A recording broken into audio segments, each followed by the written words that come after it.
What's up, guys? Garrett here again. This is journal number 32. Been getting them mixed up lately. This is journal number 32. I'm on here on YouTube, just journaling my journey throughout my business with like the ups and downs. Ever since I started doing these journals, the pretty much the day I started was the day that I quit my full time job and started doing it part time. I'm still like working for that just to keep the ends meet going, but doing online arbitrage like the full time thing. So I'm just figured it would be a good thing to start journaling it. So I'm on here. At the end of this video, I'm gonna start going over my sales, my like where I'm at for the day and the month and stuff like that. But for today, what I've been doing, mainly sourcing books. With the books, I'm pretty much doing like Keepa deals. I don't know if anybody knows what that is. Keepa is the Keepa product finder, all that stuff. The little what do you call that graph chart that you see on every product that shows the history of its sales and price and all that. But there's also a spot where you can do the keep it deals, and like that's been like my go-to every day. There's always at least one book or two books that I can find on that, and then be able to buy it and stuff. Of course, all of these books that I bought for this month has been kind of speculation. I'm not 100% sure that they're gonna sell, but I'll start seeing my um, I guess my reward for my work probably 2 to 3 months from now to see if what I'm doing right now is actually worthwhile. Books are a lot more long. Books are a lot more long tail than OA products, but it's something that I need. I feel like it'll keep me from being so volatile. Like if I like travel for a month, or not a month, but like a week or two in the month.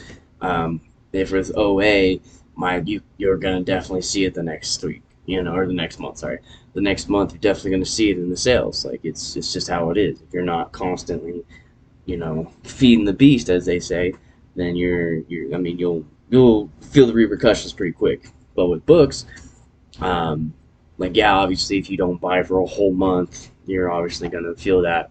But with books, if I don't um, if I don't buy, you know, for a week, it really won't affect me the next month because there's books that I bought 3 months ago that will be selling it, and 2 months ago they'll be selling it, or longer, depending on the book. So that's kind of my game plan with that, doing the hybrid method. So I've been doing today. What I've done is is the 25th. So if you watch my video on the profit first video, I've been trying to do the profit first method of banking and accounting and stuff. And the 25th is accounting day.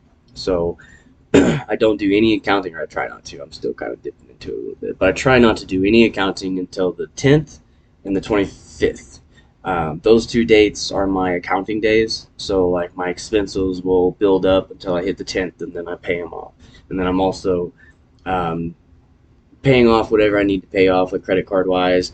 And then I'm also like going on my accounting software, reconciling everything, and then making sure everything's in line. I'm a little bit off right now.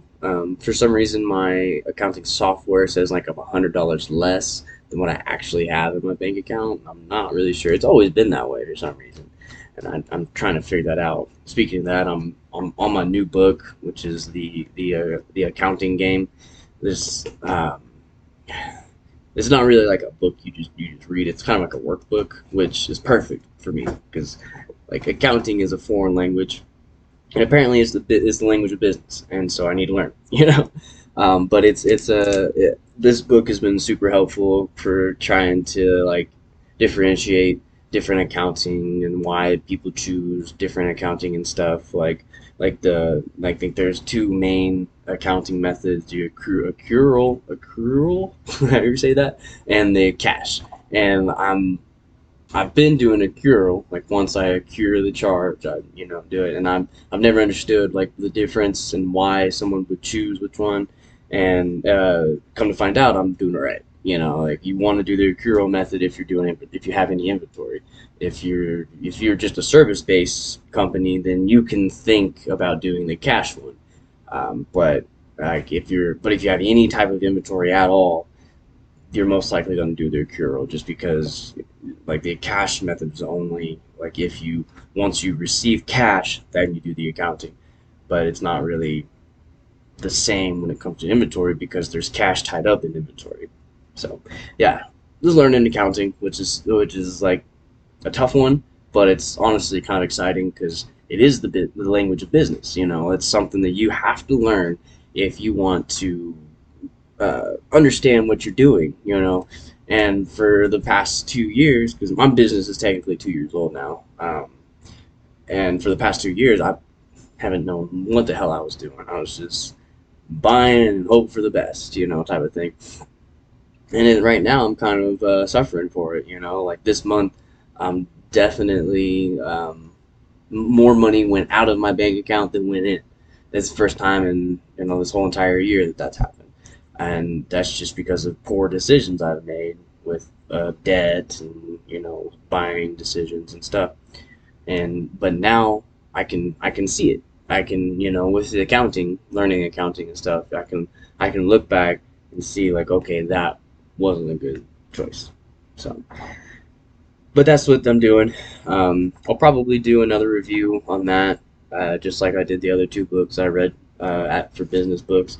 Um, it's so far it's been a great book. I would definitely recommend it if you want to learn the language of accounting. Another book that I didn't read it, I listened to it. Rich Dad Poor Dad. Listened to it a few times. Um, he says that Robert Kiyosaki. He says that if you want to be a great businessman or entrepreneur, you have to learn two things mainly. I mean, there's other things obviously you have to learn, but two main things you have to learn is accounting and taxes. Learn those two things, and you'll be well ahead of the curve. So, step one, accounting. Taxes will be next, but excuse me. I I've been looking into taxes. Like I understand them the surface level, but I need to go a little deeper into it to understand it a little more and be able to make my decisions based off of like tax purposes. You know. But anyways, that's what I did today. So for sales, today I'm at $234 in sales, and I'm at $35 of profit. So positive. Ooh, I'm in the positives. But I've been struggling to get out of the positives last few deals. If my deal will load, I kind of messed it up. There we go. I've been in the negatives. Like yesterday, it was negative $57 in profit, 302 dollars in sales, and then for the month, I'm at $5,960 in profit. Sorry, sales revenue. Um, but I'm at negative $247 in profit. So another month. Last month I was the same boat, ended in the negatives. Um, last month was really bad. What ended at $4,640 in sales, which I'm already past, and then negative $563 in profit. So yeah, it was not a good month. Um, but that was the repercussions I had for July. Whenever I went home and stayed there for a whole week, and then I was also taking a course, and that ate up some of my revenue to spend on product. Which I mean, I recommend doing the course, but I only recommend it if your business can afford it and you have a plan to stay afloat. Because I didn't. I was just like, man, this course is going to teach me how to do it, and I'm going to do it, and spend way too much money on it. Um, but if you've listened to any of my old videos, you've heard me complain about that enough. But that's on me, nobody else, and I'm gonna turn it around eventually. It's coming. I can feel it, especially gaining the knowledge about accounting and all that is, oh man, it's such a big confidence booster, and I know that it's gonna help me get to where I need to be. Um, but that's about it for the day, guys. Thanks for listening, and we'll catch you on the next one. Later.